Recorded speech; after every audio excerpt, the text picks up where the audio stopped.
return to Cocktail History, our series on the history of a favorite cocktail for the week.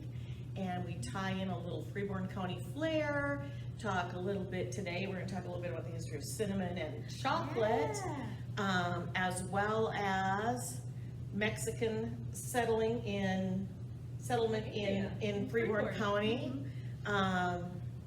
So should we just start mixing and talking? Yeah.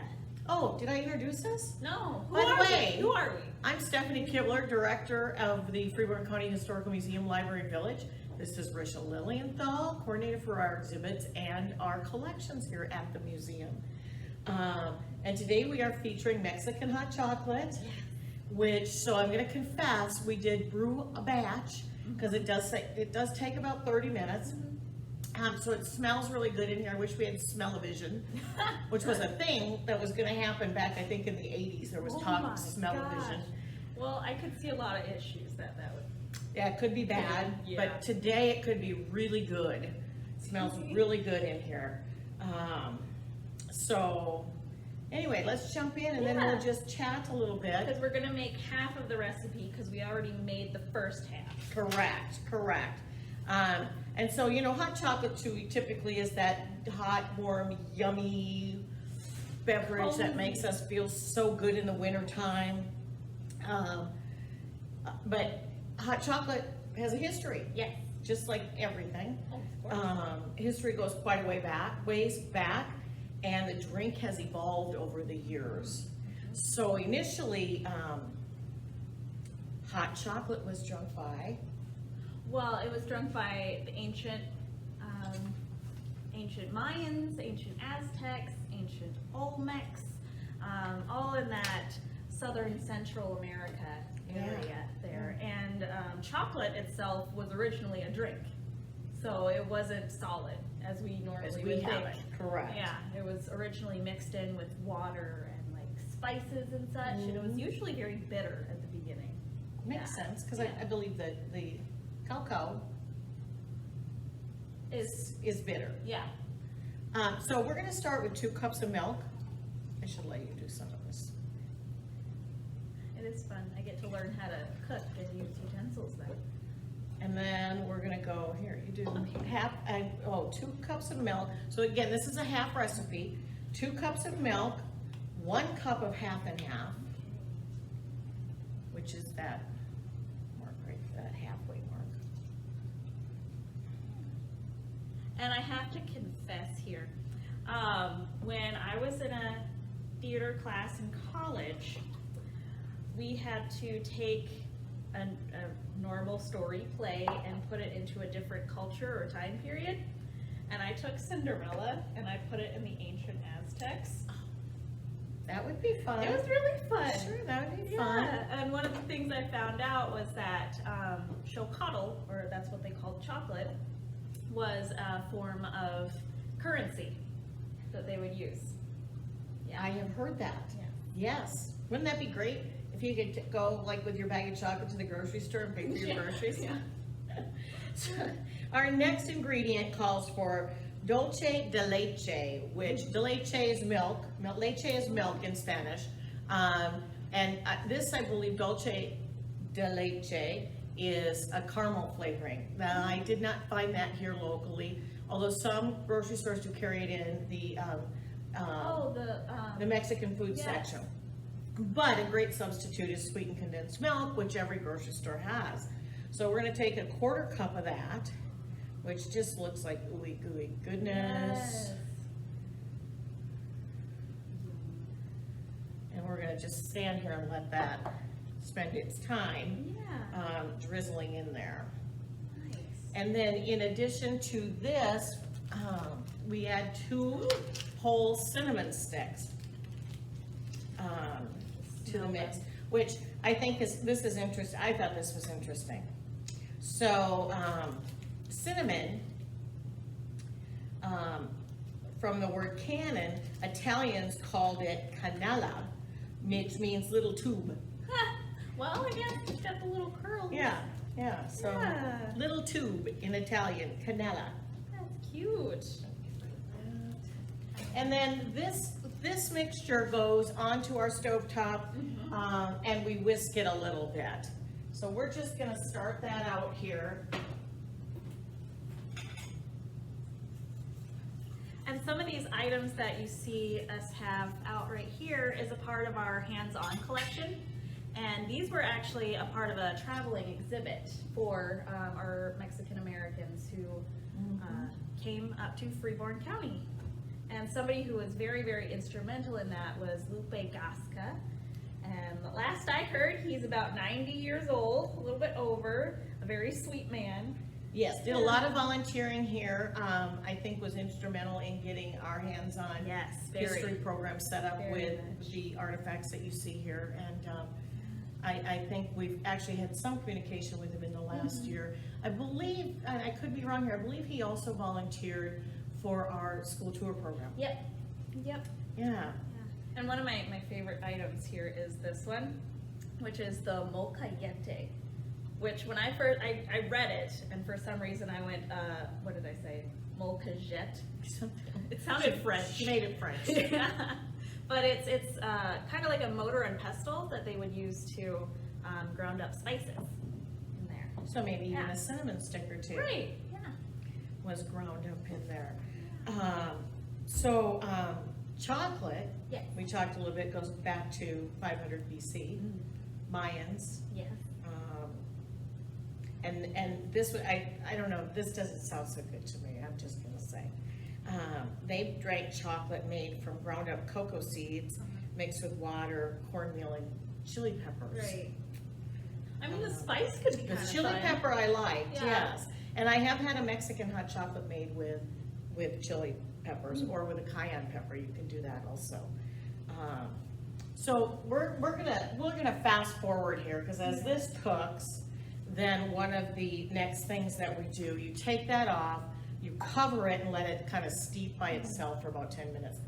Put it back on the stove top, and then we add vanilla, dark chocolate. So we went with Giardale's dark chocolate. You want it to be at least a 70% cacao, and a little dash of kosher salt. And then for our cocktail history, we're adding about a quarter cup of bourbon. You can do this without the bourbon, but since it's cocktail history, we followed the spiced Mexican hot chocolate recipe that we Yeah. had. And then once you have that done, you pour it in your cup. So we're gonna do our little cheat. Ooh, the Voila. magic of video. And we have Eddie Cochran mugs. We do have Eddie Cochran mugs. And I don't know if y'all can see these. A little hard to see. It's got the little logo for Eddie Cochran on there. I believe they say Albert Lee, Minnesota. And we do have these available in our gift shop. If you have somebody who's an Eddie Cochran fan. Summertime Blues is probably the most famous Eddie Cochran song. Definitely, yeah. Sitting on the balcony is one that a Sitting lot on of the people balcony is a know fun one, too. yeah. And we do have a brand new Eddie Cochran exhibit Yes, me too. that has been updated. Well, nothing to do with Mexican hot chocolate. Got a mug. Got the mugs. So again, even though we're closed, I know with the governor's new orders, we are closed through the new year right now for us. We will let you come into our gift shop if you'd like to come in and take a look. We do have some fun local items and some souvenir type items like the mugs and yearbooks, old yearbooks, if Right. anybody's looking. You want to do the whipped cream? Okay.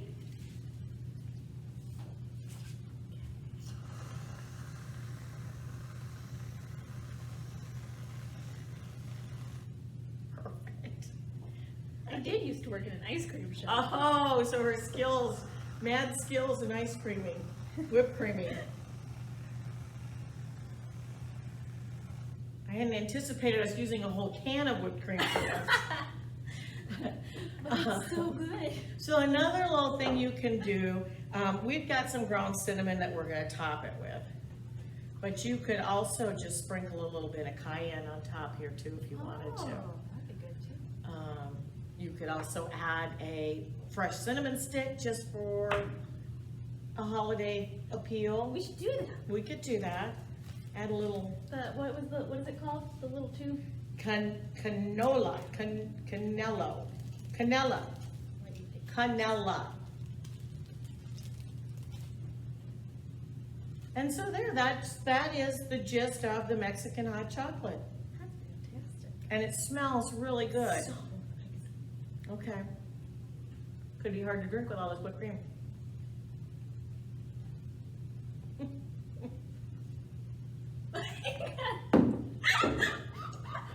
got your nose. Maybe don't use quite as much whipped cream. No, Although it tastes use really this good. much whipped cream. It's a really nice blend of the chocolate and the cinnamon. So it is a fun beverage to share. So we're kind of jumping all over the place here. I think this whole reclosing our museum has got us all a little squirrely here. But we are happy to do it for the safety of our community and getting our healthcare workers and our frontline workers well and safe and being supported that way. But it has made us a little, at Up least in the me, air. a little squirrely. Plus, we did have really great events here Yes. just right before our closing with Stargazer Designs doing some spruce tree pots. So pretty. So we went from smelling like fresh spruce in here to hot cocoa and cinnamon. So it's been a very holiday festive feel Smells today like too. Christmas. It Just does. Exploded. It does. Oh. But I want to go back to our Mexican hot chocolate theme and talking about our immigration.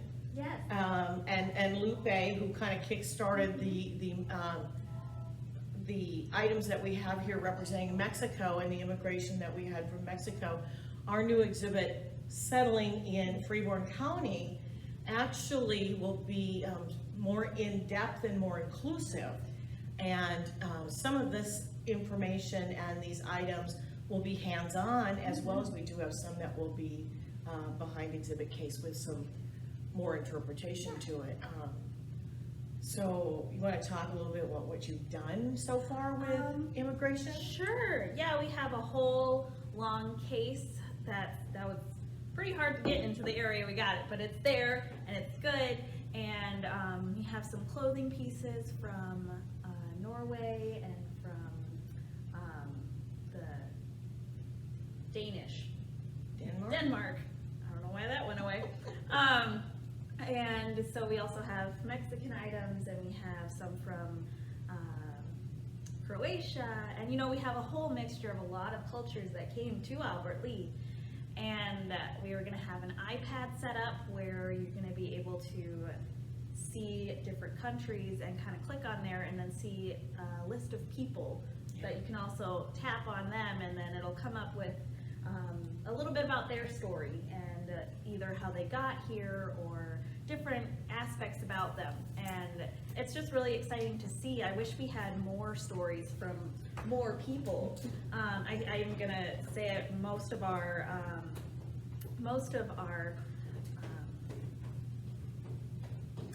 data is all white. Yes, yeah. We don't have persons of color as much as I would like to see, Yeah. because I know we have people here, and I would love to keep, preserve, and tell their story. So we are looking for, actively seeking photographs from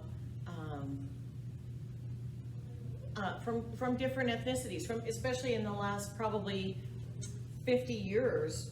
Albert Lea, Freeborn County has seen more growth in a population of color. So we are looking for more stories there as well.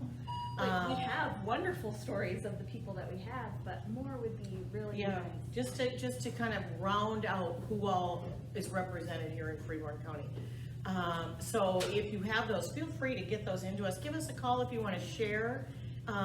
If you're hesitant, give us a call and we can talk you through what our process is and how you go about donating an item, or how we could scan some family photos, all of that kind of thing. But once we open again in January, then we are hoping to have the Settling in Freeborn County exhibit ready to roll, and look forward to seeing everybody out here.